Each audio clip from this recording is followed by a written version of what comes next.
Halo teman-teman, jumpa kembali dengan keluarga Kira Doki. Kali ini kita akan update cuci mobil kembali ya teman-teman. Namun kali ini kita akan update cuci mobil yang versi hidrolis ya. Jadi kalau kemarin adalah versi yang non hidrolis, artinya bahwa itu adalah namanya cuci cepat.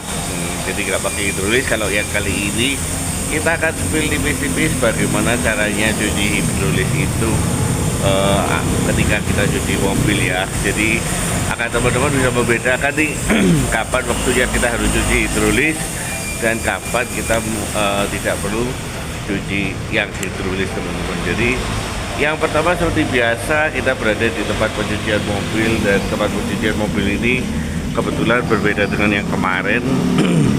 Tempat cuci mobil kali ini besar banget ya teman-teman ya, luas, dan kebetulan kita pagi-pagi sudah datang untuk cuci mobil karena memang yang terbaik ketika cuci mobil adalah pagi hari teman-teman ya. Oke, indikatornya.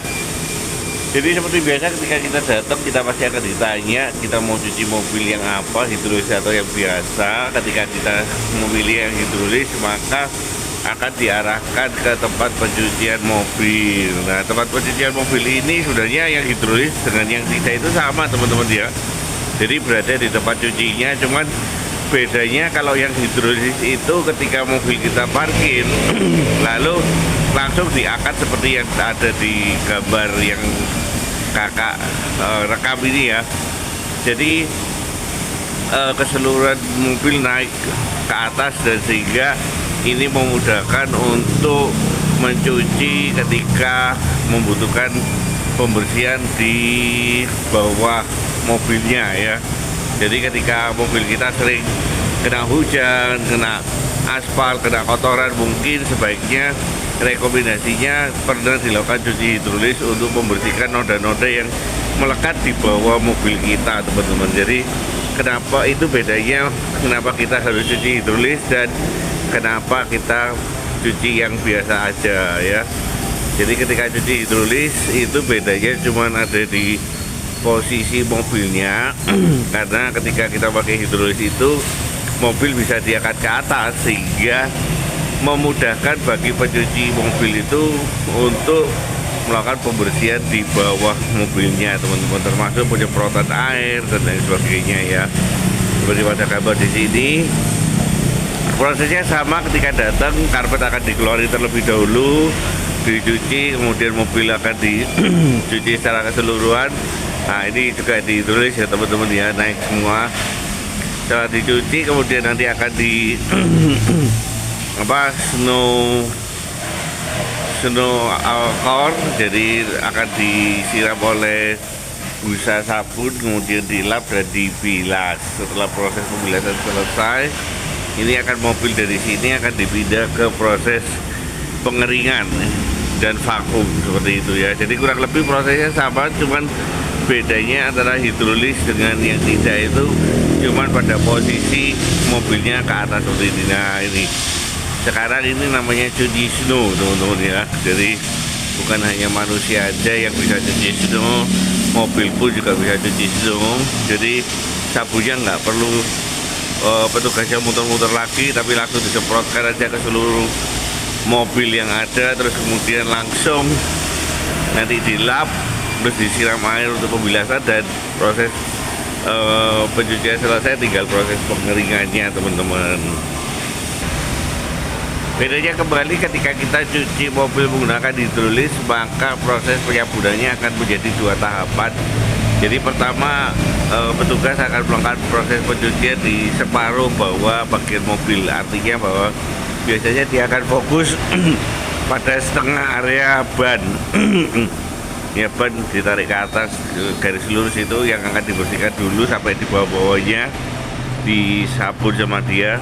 Kemudian setelah itu dibilas, dan setelah itu kemudian hidrolisnya akan diturunin, dan petugasnya akan menyelesaikan untuk menyabun bagian setengah ke atasnya teman-teman. Jadi itu bedanya hidrolis dengan yang tidak ya. Ini kita lihat ya.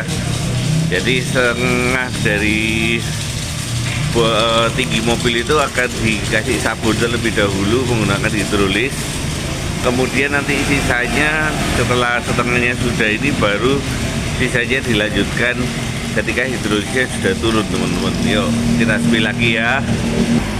Nah ini yang kakak maksud pada awal introduksi dari video ini, bahwa ketika cuci hidrolis itu maka kita akan dapat melakukan pembersihan sampai ke bawah-bawahnya ya. Jadi kita lihat sendiri di sini bagaimana petugasnya itu sampai masuk ke tengah-tengah bodi untuk melakukan pembersihan ya. Jadi kalau yang kiri kalian lihat itu dia membersihkan yang luarnya dulu dari sisi bawah sampai tengah, terus kemudian hidrolisnya akan dinaikin lagi sampai ke atas teman-teman yang sebelah kanan ini. Nah petugasnya masuk untuk membersihkan sisi bagian dalam yang kotor. Wah jadi ini betul-betul bersih sempurna kalau kita menggunakan hidrolis ini ya. Karena itu memang rekomendasi kakak kalau kalian cuci mobil minimal 3 bulan sekali kalian harus melakukan cuci hidrolis apabila kondisi musim kemarau teman-teman. Tapi kalau musim hujan mungkin 1,5 bulan 1 kali kalian harus melakukan cuci hidrolis ini ya. Tergantung tingkat intensitas kalian berkendara seberapa sering dan seberapa banyak, itu yang menentukan kalian akan cuci hidrolisnya kapan teman-teman ya. Jadi kalau semakin banyak kena hujan kena kotoran, maka rekomendasinya bahwa kalian harus sering-sering untuk melakukan cuci hidrolis ini agar kotoran yang ada di bawah mobil ini juga tetap bisa hilang semuanya teman-teman ya. Jadi sebenarnya kurang lebih perbedaan antara cuci cepat dengan cuci hidrolis itu seperti itu ya teman-teman ya. Jadi mungkin untuk proses selanjutnya setelah ini itu kurang lebih sama. Jadi mobil akan dibawa ke tempat untuk pengeringan dan vakum. Setelah itu proses pencucian mobilnya selesai teman-teman. Jadi jangan lupa bahwa mencuci mobil itu sangat penting. Karena itu rawatlah mobil kita agar kita bisa menggunakan mobil kita senyaman mungkin teman-teman ya. Jadi setelah dicuci akan diturunin teman-teman seperti ini ya, turunin sampai di bawah, terus kemudian baru petugasnya akan menyuci setengah sisanya, setengah posisi saja, yang setengah ke atas akan dicuci, terus kemudian setelah itu dibilas lagi dan divakum di posisi sini ya. Oke, demikian liputan kita tentang cuci hidrolis dan kapan kita harus menggunakan cuci hidrolis ini ketika kita mau mencuci mobil.